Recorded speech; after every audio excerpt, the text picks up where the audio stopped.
حضرت داؤد علیہ السلام کی قوم کے 17,000 لوگ سمندر کے کنارے ایک بستی میں رہا کرتے تھے۔ ان لوگوں کو اللہ نے ہزاروں نعمتوں سے نوازا تھا، لیکن جب راحت اور سکون ملا تو یہ لوگ اللہ کی عبادت سے محروم ہو گئے اور عبادت سے دور ہو گئے۔ اللہ کی مخلوقات پہ ظلم کرنے لگے تو اللہ نے ان کو خبردار کیا کہ ہفتے میں ایک دن تم لوگ مچھلیوں کا شکار نہیں کرو گے۔ اتوار سے لے کر جمعہ تک جتنا شکار پکڑنا ہے پکڑو، لیکن ہفتے کے روز شکار نہیں کرو گے۔ یہ ایک دن اللہ کی عبادت اور باقی مخلوق کے سکون کے لیے مقرر کرو۔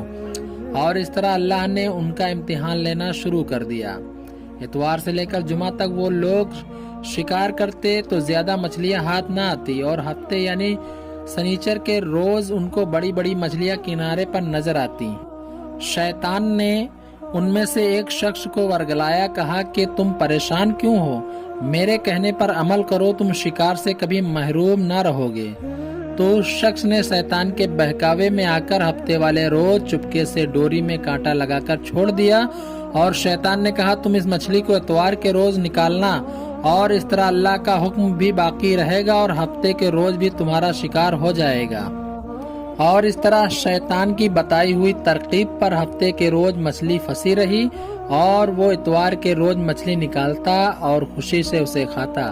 جب آس پاس کے لوگوں نے پوچھا ان کو بھی یہ ترکیب بتانے لگا، اور پھر یوں اس قوم نے سراسر اللہ کی نافرمانی شروع کر دی۔ وہ لوگ ہفتے کے دن جال ڈال دیتے اور اتوار کو مچھلیاں نکال لیتے، یہاں تک کہ کچھ لوگوں نے سمندر سے نالیاں نکال کر چھوٹے چھوٹے گڈھے بنا کر چھوٹے چھوٹے تالاب بنا دیے تاکہ ہفتے کے دن مچھلیاں ادھر آ جائیں اور ہم اتوار کو انہیں نکال لیں۔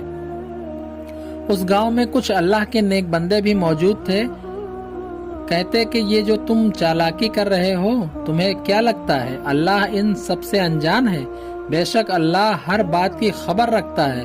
اور کہتے ہیں کہ یاد رکھنا، یہ جو تم ہفتے کو جال بچھا دیتے ہو اور مچھلی نکال لیتے ہو، ہفتے کے دن پھنسی مچھلی ہفتے کا ہی شکار کہلائے گی۔ وہ لوگ ان نیک لوگوں کا مذاق اڑانے لگے اور کہنے لگے ہماری مرضی ہوگی ہم وہی کریں گے۔ اس طرح وہاں 17,000 لوگوں میں 3 گروہ بن گئے، ایک وہ جو ان نافرمان لوگوں کو بار بار سمجھاتے، دوسرے وہ جو ان لوگوں سے نفرت کرتے مگر خاموش رہتے، اور تیسرے خود جو گمراہ ہو گئے تھے، اللہ کی نافرمانی کر رہے تھے۔ اور اس طرح اللہ کے نیک بندوں نے بستی کے بیچ دیوار کھڑی کر دی اور اعلان کر دیا کہ اللہ کا کوئی نافرمان اس طرف نہ آئے، اور جو بھی آئے صرف فرما بردار ہی اس طرف آئے۔ وہ لوگ ان لوگوں کو بار بار سمجھاتے رہے، کہتے رہے اے لوگو اللہ کی نافرمانی نہ کرو، اللہ سے ڈرو۔ قوم سمود، قوم لوط کا جو انجام ہوا ہے اس انجام کو یاد کرو۔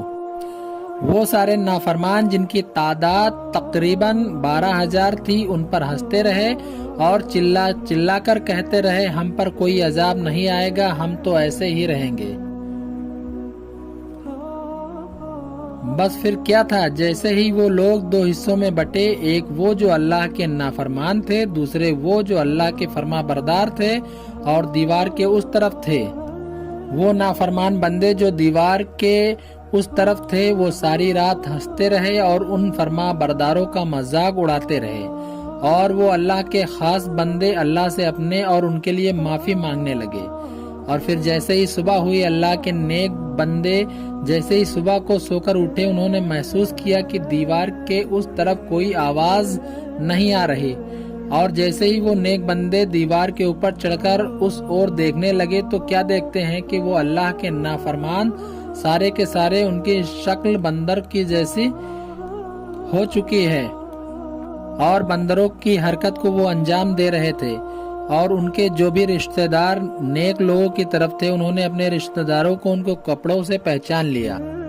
پھر وہ لوگ بہت پریشان ہوئے اور ان سب کے لیے اللہ سے معافی مانگنے لگے، لیکن اللہ کا عذاب جب آتا ہے تو آ کر رہتا ہے، پھر کوئی معافی نہیں ہوتی۔ وہ 12,000 لوگ جو بندر بن چکے تھے کچھ بھی کھا پی نہیں پا رہے تھے، اور 3 دن بعد وہ لوگ اس عذاب سے نڈھال ہو گئے تھے اور اسی حالت میں ختم ہو گئے تھے۔ بے شک اللہ ان کو پسند نہیں کرتا جو اللہ کی نافرمانی کرتے ہیں۔